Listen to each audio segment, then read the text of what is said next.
2024ലേക്കുള്ള one പ്ലസിൻ്റെ flagship ഫോണുകൾ launch ആയിട്ടുണ്ട്. ആ ഒരു ഇവൻ്റ് ഇന്നലെ ആയിരുന്നു. ഞാൻ മുഴുവനായിട്ട് ഇരുന്ന് കണ്ടു. ഒരു വീഡിയോ ഒക്കെ ഇന്നലെ തന്നെ ചെയ്യണമെന്ന് കരുതി. പക്ഷേ അങ്ങനെ എക്സൈറ്റ്മെൻ്റ് ആയിട്ടുള്ള ഒരു സംഭവമൊന്നും അതിൽ ഉണ്ടായിരുന്നില്ല എന്നുള്ളതാണ് പ്രധാന ഘടകം എന്ന് പറയുന്നത്.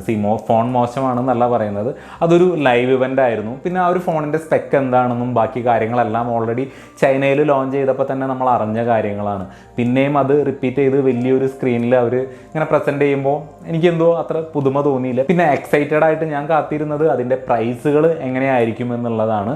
സോ ഒരു ഈവൻറ്റിലോട്ട് വരുമ്പോൾ ആസ് എക്സ്പെക്റ്റഡ് 3 പ്രൊഡക്റ്റുകളാണ് വന്നിരിക്കുന്നത്. അവരുടെ ബഡ്സ് 3 എന്ന് പറയുന്ന ഒരു പുതിയ TWS വന്നിട്ടുണ്ട്. അതുകൂടാതെ OnePlus 12R എന്ന് പറയുന്ന മിഡ് റേഞ്ചിലുള്ള ഒരു ഫോൺ വന്നിട്ടുണ്ട്. പിന്നെ അവരുടെ ഫ്ലാഗ്ഷിപ്പ് ഫോണായിട്ടുള്ള OnePlus 12. OnePlus Buds 3 വന്നു കഴിഞ്ഞാൽ 2 കളറിലാണ് ഈ ഒരു പ്രൊഡക്റ്റ് അവൈലബിൾ ആയിട്ടുള്ളത്. Splendid blue and metallic grey. ഇതിൽ ആ ഒരു ബ്ലൂ കളർ നല്ല രസമുണ്ട്, അടിപൊളിയായിട്ടുണ്ട്, കിഡുമായിട്ടുണ്ട്, ഭയങ്കരമായിട്ട് ഇഷ്ടപ്പെട്ടു. ഇതിൽ എടുത്ത് പറയാവുന്ന ഒരു മാറ്റം എന്ന് പറയുന്നത് ഇതിൻ്റെ ആ ഒരു ടച്ച് കൺട്രോൾ വഴി നമുക്ക് വോളിയം വരെ അഡ്ജസ്റ്റ് ചെയ്യാനായിട്ട് സാധിക്കും. വോളിയം കൂട്ടാനും കുറയ്ക്കാനും കോളുകൾ ആൻസർ ചെയ്യാനുമായിട്ട് ടച്ച് കൺട്രോളായിട്ട് വരുന്നത്. സോ അത് നന്നായിട്ടുണ്ട്, നല്ലൊരു ഓപ്ഷൻ തന്നെയാണ് അത്. മറ്റ് സ്പെക്കിലോട്ട് വന്നു കഴിഞ്ഞാൽ 44 മണിക്കൂറിൻ്റെ ബാറ്ററി ബാക്കപ്പാണ് ഇപ്പോൾ OnePlus ഈ ഒരു TWSൽ അവകാശപ്പെടുന്നത്. ഹൈറസിൻ്റെ ഓഡിയോ സപ്പോർട്ട് വരുന്നുണ്ട്. ഡുവൽ ഡൈനാമിക് ഡ്രൈവേഴ്സാണ് കൊടുത്തിരിക്കുന്നത്. സോ നല്ല കിഡിലൻ ബാസ് ഔട്ട്പുട്ട് നമുക്ക് കിട്ടും. 49 dBയുടെ അഡാപ്റ്റീവ് നോയ്സ് ക്യാൻസലേഷൻ കൊടുത്തിട്ടുണ്ട്. സോ പുറത്തുള്ള ഒരു സൗണ്ട് പോലും അകത്തേക്ക് കയറി വരാനുള്ള ഒരു ചാൻസും ഇല്ല. കിഡിലൻ സെറ്റപ്പ് തന്നെയാണ് അവിടെ കൊടുത്തിരിക്കുന്നത്.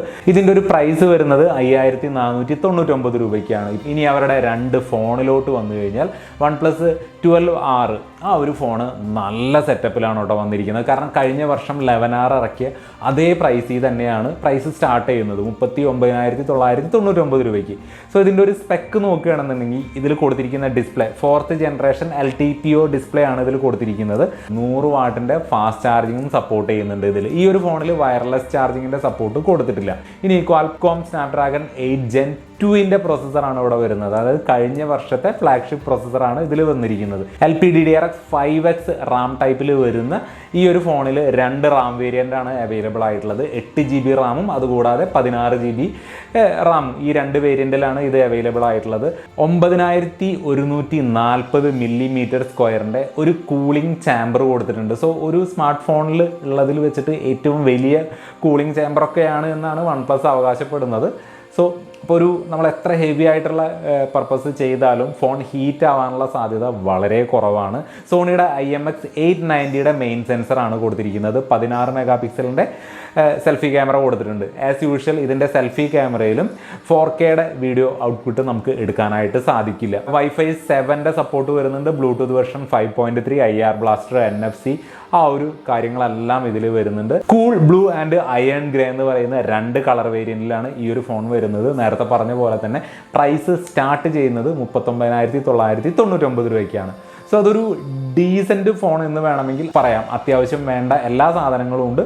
എന്നാൽ പഴയ ആ ഒരു കഴിഞ്ഞ വർഷത്തെ അതേ പ്രൈസിൽ തന്നെ പ്ലേസ് ചെയ്തിട്ടുണ്ട്. ഇനി അവരുടെ ഫ്ലാഗ്ഷിപ്പ് ഫോൺ OnePlus 12 ഈ ഒരു ഫോണിലോട്ട് വരുമ്പോൾ കഴിഞ്ഞ വർഷത്തെ ഫോണിനെ അപേക്ഷിച്ച് ഡിസൈനിലല്ലാതെ ബാക്കി എല്ലാ കാര്യത്തിലും അപ്ഗ്രേഡ് തന്നെയാണ്. ഇതിൻ്റെ ഒരു സ്പെക്കിലോട്ട് വരികയാണെങ്കിൽ 6.8 ഇഞ്ച് വരുന്ന LTPO ഡിസ്പ്ലേ ആണ് ഇവിടെ കൊടുത്തിരിക്കുന്നത്. 4500 നിറ്റ്സിൻ്റെ പീക്ക് ബ്രൈറ്റ്നസ് കൊടുത്തിട്ടുണ്ട്. അതായത് സൺലൈറ്റ് വിസിബിലിറ്റിയിലേക്കൊക്കെ പോകുമ്പോൾ നമുക്ക് 1600 നിറ്റ്സൊക്കെ മാക്സിമം വരുള്ളൂ.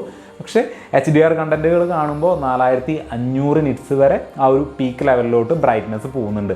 IP55ൻ്റെ വാട്ടർ ആൻഡ് ഡസ്റ്റ് പ്രൊട്ടക്ഷൻ കൊടുത്തിട്ടുണ്ട്. അലുമിനിയം ഫ്രെയിമാണ് ഇതിൽ കൊടുത്തിരിക്കുന്നത്. അതുകൂടാതെ ഗോറില്ല ഗ്ലാസ് വിക്ടസിൻ്റെ പ്രൊട്ടക്ഷൻ ഫ്രണ്ടിലും ബാക്കിലും കൊടുത്തിട്ടുണ്ട്. ബാറ്ററി 5400 mAh ആണ് വരുന്നത്. സോ കഴിഞ്ഞ വർഷത്തേനേക്കാൾ അതും കൂട്ടിയിട്ടുണ്ട്. അതുകൊണ്ട് തന്നെ വെയിറ്റും കൂടിയിട്ടുണ്ട്. 220 ഗ്രാമാണ് ഇതിൻ്റെ വെയിറ്റ് വരുന്നത്. കണ്ട റിവ്യൂസ് എല്ലാം വെച്ച് നോക്കുമ്പോൾ ആ ഒരു ഓവർ വെയിറ്റ് നല്ലപോലെ ഫീൽ ചെയ്യുന്നുണ്ട്. ആ ഒരു വെയിറ്റ് ഡിസ്ട്രിബ്യൂഷൻ പ്രോപ്പറായിട്ട് ചെയ്തിട്ടില്ല എന്നുള്ളതാണ് റിവ്യൂസ് കണ്ടപ്പോൾ മനസ്സിലായത്. പതിവ് പോലെ ഇതിൽ വന്നിരിക്കുന്നത് Qualcomm Snapdragon 8 Gen 3യുടെ ഫ്ലാഗ്ഷിപ്പ് പ്രൊസസ്സർ തന്നെയാണ്. അവിടെ ഒരു വ്യത്യാസവുമില്ല. ഇനി ട്രിപ്പിൾ ക്യാമറ സെറ്റപ്പാണ് പുറകിൽ കൊടുത്തിരിക്കുന്നത്. ആ ഒരു ക്യാമറ ഡിസൈനിൻ്റെ കാര്യത്തിലൊന്നും ഒരു മാറ്റവും ഇല്ല. കഴിഞ്ഞ വർഷത്തെ എങ്ങനെയായിരുന്നു അതേപോലെ തന്നെ കുറച്ച് വ്യത്യാസം ഇച്ചിരി വലിപ്പം വന്നിട്ടുണ്ട് എന്നുള്ളതല്ലാതെ വേറെ ഒന്നുമില്ല. ഇതിൻ്റെ ഒരു ക്യാമറ സ്പെക്കിലോട്ട് വരികയെന്നുണ്ടെങ്കിൽ 50 മെഗാ പിക്സലിൻ്റെ സോണി LYT-808 എന്ന് പറയുന്ന സെൻസറാണ് മെയിൻ സെൻസറായിട്ട് കൊടുത്തിരിക്കുന്നത്. അതുകൂടാതെ 64 മെഗാ പിക്സലിൻ്റെ 3x പെരിസ്കോപ്പ് ടെലിഫോട്ടോ ലെൻസ് കൊടുത്തിട്ടുണ്ട്. 48 മെഗാ പിക്സലിൻ്റെ അൾട്രാ വൈഡ് ആംഗിൾ ആ ഒരു സെൻസറും കൊടുത്തിട്ടുണ്ട്. മുൻ വർഷങ്ങളിലെ പോലെ തന്നെ ഹാസൽബ്ലാഡിൻ്റെ ആ ഒരു കൊളാബറേഷനുമായിട്ടാണ് ഇതിൻ്റെ കളർ കാലിബ്രേഷൻ വരുന്നത്. സോ അതാണ് ഇതിൻ്റെ റിയർ ക്യാമറ സൈഡ് എന്ന് പറയുന്നത്. സെൽഫി ക്യാമറയിലോട്ട് വരുമ്പോൾ 32 മെഗാ പിക്സലിൻ്റെ ഒരു പഞ്ച് ഹോൾ ടൈപ്പ് ക്യാമറയാണ് അവിടെ കൊടുത്തിരിക്കുന്നത്. അത് സെൻറ്ററായിട്ടാണ് വന്നിരിക്കുന്നത്. സോ ഇതിൽ നമുക്ക് 4K ഔട്ട്പുട്ട് എടുക്കാനായിട്ട് സാധിക്കും. സോ ഏത് മേഖല നോക്കിയാലും അപ്ഗ്രേഡ് തന്നെയാണ്. പക്ഷേ ഓവറോൾ ബിൽഡ് ക്വാളിറ്റിയിൽ കഴിഞ്ഞ വർഷത്തെ വെച്ച് നോക്കുമ്പോൾ ഇച്ചിരി ഡൗൺ ആണ് എന്നാണ് അറിയാനായിട്ട് സാധിച്ചത്. സോ ഇതിൻ്റെ ഒരു പ്രൈസ് എന്ന് പറയുന്നത് 64,999 രൂപ. ലോഞ്ചിങ് ഓഫർ കാര്യങ്ങളല്ലാതെ ഉണ്ട്, കാർഡ് ഓഫർ കാര്യങ്ങളൊക്കെ ആ ഒരു വഴിക്ക് പോകുന്നുണ്ട്. പക്ഷെ നോർമലായിട്ട് സെല് ചെയ്യാൻ പോകുന്നത് ഈ ഒരു 65,000 രൂപയ്ക്കാണ്. സോ ഈ 3 പ്രൊഡക്റ്റുകളാണ് ഈ ഒരു ലോഞ്ച് ഇവൻറ്റിൽ അവർ ഇൻട്രൊഡ്യൂസ് ചെയ്തത്. ഇതിൽ 12R കൊള്ളാം, അത്യാവശ്യം ആ ഒരു പ്രൈസിൽ കൊള്ളാമെന്ന് തോന്നി. ഇനി 12ലോട്ട് വരുമ്പോൾ അവിടെ ഇപ്പോൾ നല്ല കോമ്പറ്റീഷനാണ് നിൽക്കുന്നത്. കാരണം 65,000 രൂപയ്ക്ക് നമുക്ക് S23 കിട്ടും, അതല്ലാന്നുണ്ടെങ്കിൽ iQ12 Pro കിട്ടും. എന്താണ് നിങ്ങളുടെ അഭിപ്രായം എന്നുള്ളത് കമൻറ്റായിട്ടൊന്ന് എഴുതി അറിയിക്കുക. അപ്പോൾ ഈ ഒരു വീഡിയോയിൽ ഇത്രമാത്രം. അടുത്തൊരു വീഡിയോയിൽ വീണ്ടും കാണാം. Good bye.